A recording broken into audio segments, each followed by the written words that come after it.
Jefferson's popularity soared after the Louisiana Purchase, and he won re-election in 1804.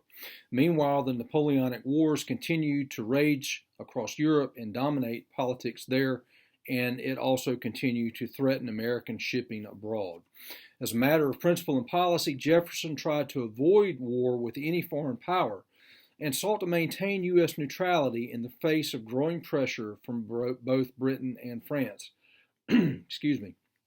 In 1806, Napoleon sought to exclude British goods from Europe.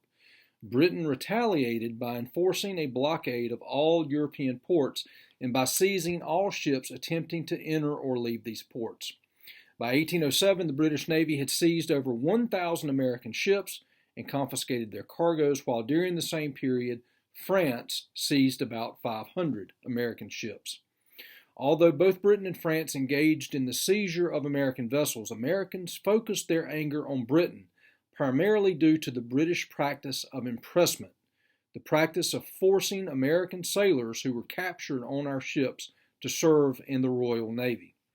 In June 1807, the commander of the British warship Leopard opened fire on the American warship Chesapeake off the Virginia coast. 3 Americans were killed in the attack, 18 were wounded, 4 others were taken captive and impressed into the service of the British Navy. Anti-British feeling ran high, but Jefferson resorted to diplomacy. He convinced Congress to declare an embargo, or a ban on exporting American products to other countries, namely Britain. Jefferson thought that Britain would honor American neutrality rather than lose American trade. He was mistaken. The Embargo Act of 1807 hurt Americans much more than it did the British. The embargo's effect on the American economy, particularly in New England, was devastating. Realizing that the Embargo Act had failed, Jefferson called for its repeal during the final days of his presidency in 1809. Jefferson believed strongly in the tradition established by Washington of voluntarily retiring from the presidency after a second term. Jefferson did so in 1807 and supported his close friend and Secretary of State James Madison for his party's nomination. Madison had led the effort to write and ratify the Constitution in 1787. He was widely viewed as a brilliant thinker and statesman. He was also a founder of the Democratic Republican Party. Madison won the election, but Federalists regained a number of seats in Congress due to widespread unhappiness with the effects of Jefferson's embargo. Madison's presidency would be dominated by the same European problems that had plagued Jefferson's second term.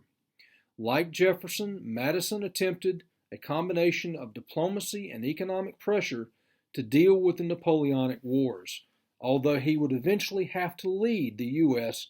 into war himself. Another source of trouble appeared for Madison in 1809. General William Henry Harrison, governor of the Indiana Territory, invited several Native American chiefs to Fort Wayne, Indiana, and persuaded them to sign away 3 million acres of land to the U.S. government. Not all chiefs gave in, including the Shawnee chief Tecumseh, who believed that Native Americans could defend their land against encroaching white settlers only by forming a united Native American nation. Tecumseh's younger brother, who called himself the Prophet, started a reform movement within the Shawnee tribe around 1805, urging Shawnees to cast off all traces of white civilization. The Prophet was spiritually appealing to Native Americans, while Tecumseh was more practical, a brilliant strategist, and a skillful diplomat. Tecumseh pressed Harrison to withdraw from Native American land, but simultaneously began negotiations with the British for assistance in what seemed to be an inevitable war with the Americans. He then traveled extensively among the Native American tribes, seeking support for his confederacy. While Tecumseh was absent, his brother, the Prophet, led the Shawnee in an attack on Harrison and the American troops. Harrison then struck back. At the Battle of Tippecanoe, Harrison destroyed the Shawnee capital and ended Tecumseh's efforts to form a Native American confederacy. The battle made Harrison a national hero, although his troops suffered heavy casualties in the fighting. At this battle, it was discovered that the Shawnee were using weapons supplied to them from British Canada. The Americans blamed the British for instigating the Shawnee Rebellion.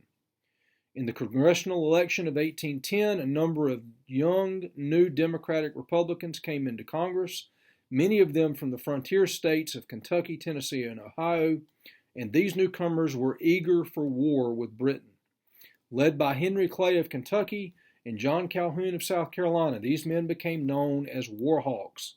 They argued that the only way to defend American honor, gain Canada, and destroy Native American resistance once and for all was to declare war on Britain.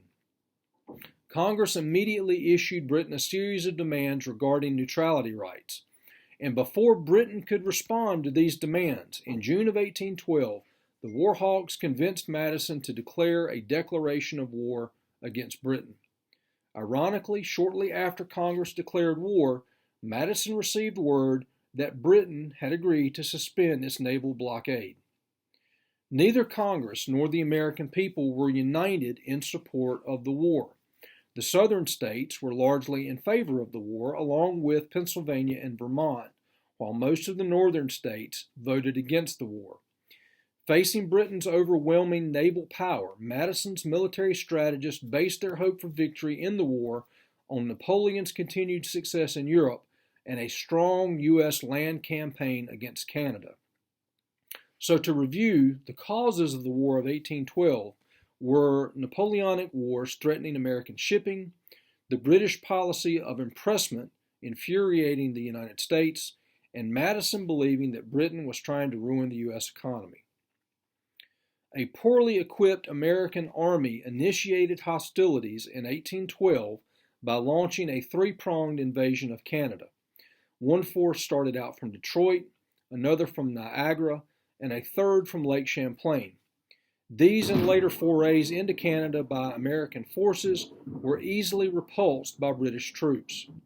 An American raid into Canada in 1813 witnessed the burning of government buildings in York, which is now modern-day Toronto. The raid served only to encourage the British to retaliate in kind. At sea, the U.S. Navy achieved some notable victories, due largely to superior shipbuilding and courage on the part of American sailors. In 1812, the USS Constitution engaged and sank a larger British warship off the coast of Nova Scotia, and in that battle became known as Old Ironsides, when the hull of the ship appeared to repel British cannonballs with ease. In 1813, the most important naval battle of the war occurred at the Battle of Lake Erie. In the murderous 3-hour battle, Captain Oliver Hazard Perry, the American commander, declared, "We have met the enemy, and they are ours." Perry's victory at Lake Erie paved the way for General Harrison's military victory at the Battle of the Thames, near Detroit, in which Shawnee leader Tecumseh was killed. By the spring of 1814, the defeat of Napoleon in Europe allowed the British to increase their forces in North America. In the summer of 1814, a British army sailed up the Chesapeake Bay, marched overland to Washington, D.C., and in retaliation for the American raid on York, or Toronto, in 1813, burned the U.S. Capitol, the presidential residence, and other government buildings. This presidential residence, which at the time of its burning was actually painted sort of a sandy pink color, would be rebuilt and given a new coat of white paint and become known ever after as the White House. The British also attempted to take Baltimore, but retreated after the British fleet was repulsed at Fort McHenry. Fort McHenry withstood an all-night bombardment by the British fleet. This bombardment was observed by lawyer Francis Scott Key, who immortalized the scene in the words of the national anthem, The Star-Spangled Banner. Meanwhile, in the South, General Andrew Jackson very capably led American troops against the British and their allies. At the Battle of Horseshoe Bend in March 1814, Jackson defeated an important British ally in the South, the Creek Indians, in present-day Alabama. This victory not only ended the Creek alliance with Britain, but also opened Creek land to white settlers. On January 8, 1815, Jackson prevented a British attempt to control the Mississippi by defeating British forces near present-day New Orleans. The victory was impressive, but meaningless, because it occurred 2 weeks after a treaty ending the war had been signed by American and British delegates at Ghent, Belgium. By 1814, the British were weary of war. They had fought Napoleon for over a decade and now faced the prospect of maintaining peace in Europe, although Napoleon would return briefly in 1815. At the same time, Madison's government realized that America could not win a decisive victory. The two sides reached an agreement on Christmas Eve, 1814, in Ghent, Belgium. The terms included a halt to the fighting, the return of all conquered territory to pre-war owners, and the recognition of pre-war boundary between Canada and the United States. Basically, the War of 1812 ended in a stalemate with no gain for either side.